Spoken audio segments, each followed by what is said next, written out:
पाकिस्तान की जो air defence system है, डे 2 डे 3 में पूरी एयर डिफेंस सिस्टम लाहौर में खत्म हो चुकी थी, लाहौर की खत्म हो चुकी थी।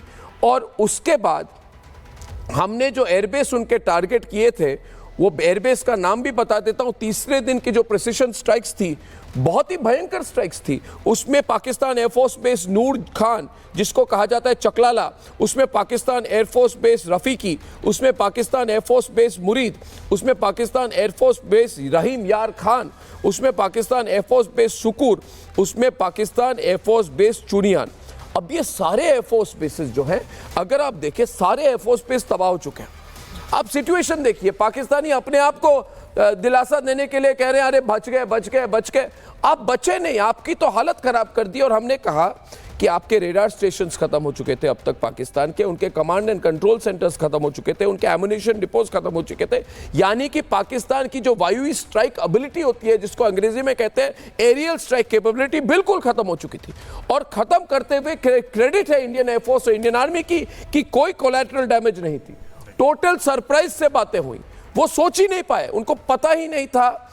और उसके बाद नेवी ने भी बहुत प्रेशर डाल दिया था इस वक्त। और मैं कंफर्म कर रहा हूं कि आईएनएस विक्रांत, जो हमारी फ्लैगशिप एयर कैरियर थी, उसने पोजीशन ले ली है अरेबियन सी में। अभी भी इस वक्त हमारी एज है, अभी भी इस वक्त सीजफायर वायलेशंस बढ़ जाए तो कभी भी हमारी नौसेना एक्ट कर सकती है। ब्राह्मोस का रेंज है, उनकी एयर डिफेंस कैपेबिलिटीज नहीं है। ये है सिचुएशन। अब इसमें एक ट्विस्ट आ जाती है। ट्विस्ट ये है कि ये ट्रंप साहब को जल्दी होगी। हमने सब कुछ कर दिया, उन्होंने घुटने टेक दिए हमारे सामने। ट्रंप साहब को कल क्रेडिट लेने की बहुत मंशा थी, तो उन्होंने 5:30 बजे ट्वीट कर दी।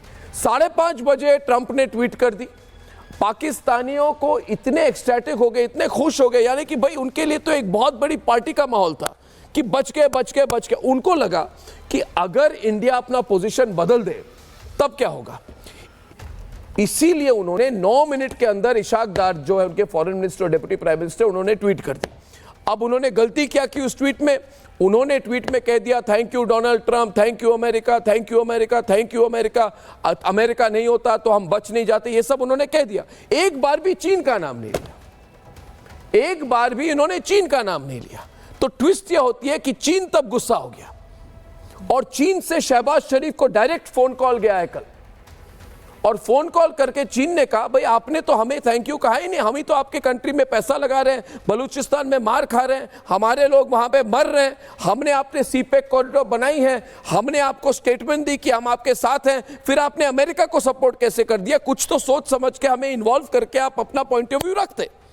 अब पाकिस्तान ने कहा अब क्या करें, हमारी तो स्टेटमेंट रेडी है, हम 7:30-8 बजे शहबाज शरीफ टेलीवाइज वीडियो लिंक पे पूरे पाकिस्तान को संबोधित करेंगे कि बच गए, कोई प्रॉब्लम नहीं है, तो हम फिर हमारा कंट्री टूटेगा नहीं। तो चीन ने कहा देखिए हम नहीं जानते, आपको जो करना है करिए। अब देखिए सीजफायर वायलेशंस कितने बजे शुरू हुई? 6:30 पौने 7 के बाद, यानी कि चीन के फोन कॉल के बाद। मैं इशारा दे रहा हूं, मैं एक्यूज नहीं कर रहा, मैं कह रहा हूं कि ये कैसे है। ये सोचने की बात है कि चीन के फोन कॉल के बाद सीजफायर वायलेशन दोबारा हो गई। इस सीजफायर वायलेशन से किसको प्रॉब्लम होती है? इस सीजफायर वायलेशन से प्रॉब्लम होती है अमेरिका को, क्योंकि चीन एक तरह से दबाव बनाए रखना चाहता है पाकिस्तान पर और पूरे साउथ एशिया रीजन पर। अगर पूरी क्रेडिट डोनाल्ड ट्रंप ले ले और भारतीय सेना ले ले तो चीन का क्या रोल है? तो इसीलिए 3 घंटे सीजफायर वायलेशंस हुई और 10:30 के बाद बड़ी डिफिकल्टी के बाद फिर कोशिश की कि फिर से सीजफायर को इंपोज किया जाए। तो यह पूरा घटनाक्रम, इसके 3 हेडलाइन बनते हैं, 3 हेडलाइन बनते हैं।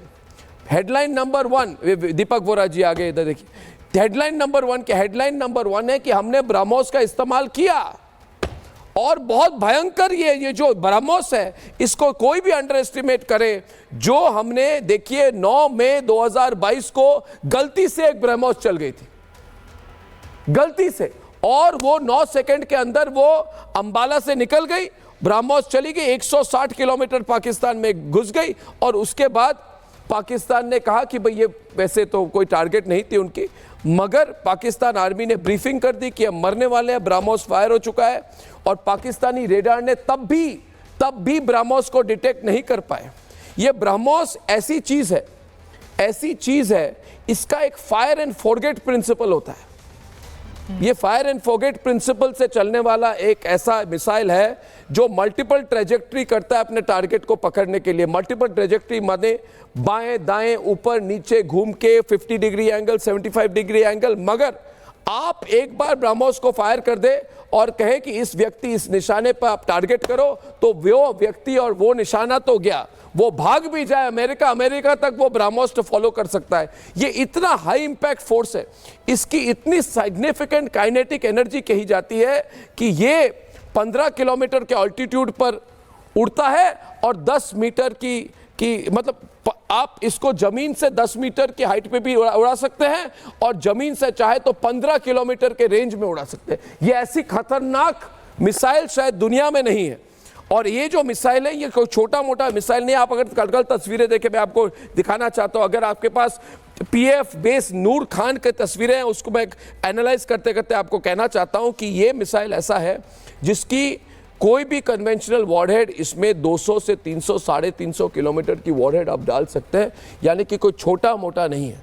अब ये जो ड्रोन आ रहे हैं पाकिस्तान के, जो खिलौने आ रहे हैं, ये 3-4 2.5 किलो के एक्सप्लोसिव को लेके घूम रहे हैं और हमारा ब्रह्मोस वहां पे 300 किलोग्राम लेकर हमने उनके बेस को टारगेट कर दिया। अंबाला हरियाणा से जब 2022 में ब्रह्मोस हुई थी तब पाकिस्तान ने पूरी स्पेशल प्रेस कॉन्फ्रेंस कही थी।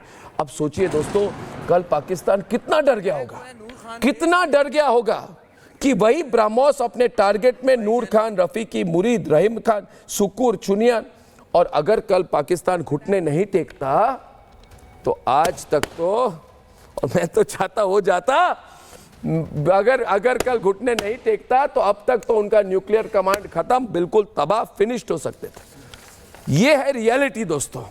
अब इसमें ट्विस्ट है चाइना का। चाइना पर बहुत नज़र रखने की ज़रूरत है। ये ऐसा देश है ना, कभी भारत उस पर भरोसा नहीं कर सकता और हमें टारगेट करना पड़ेगा। और आखिर में मैं एक बात कहूँगा, देखिए ये ब्रह्मोस मिसाइल क्या है। ये BrahMos missile unmatch speed and precision वाली मिसाइल है। ऐसा कोई R&D ने कोई ऐसा मिसाइल अभी तक बनाया नहीं है जो 450 से लेके 800 किलोमीटर की दूरी तक अटैक कर सकता है। और ये है पूरी स्टोरी कल की जो बात हुई। अब इसके बाद कोई भी, ये लोग पाकिस्तानी वैसे भी सीरियल अच्छा बनाते हैं, ये टीवी सीरियल अच्छा बनाते हैं, आपको पता है। ये टीवी सीरियल बना रहे हैं कि हमारी लव स्टोरी, एक तरफ हमारी लव स्टोरी में शहबाज शरीफ, एक तरफ डोनाल्ड ट्रंप और शहबाज शरीफ की क्या कहते हैं, एंडलेस लव स्टोरी को क्या कहते हैं सर इनके, एंडलेस लव स्टोरी, अंतहीन लव स्टोरी चल रही है। मगर उसके बीच में चाइना का एंगल आ गया। चाइना ने कहा भाई हम तो हमने कहा था we are friends for all seasons, मगर चाइना बहुत लेफ्ट आउट फील कर रहा है। इसीलिए सिचुएशन जो मैं कह रहा हूं बहुत फ्रेजाइल है। जैसे हिंदी में कहते हैं कुछ भी हो सकता है।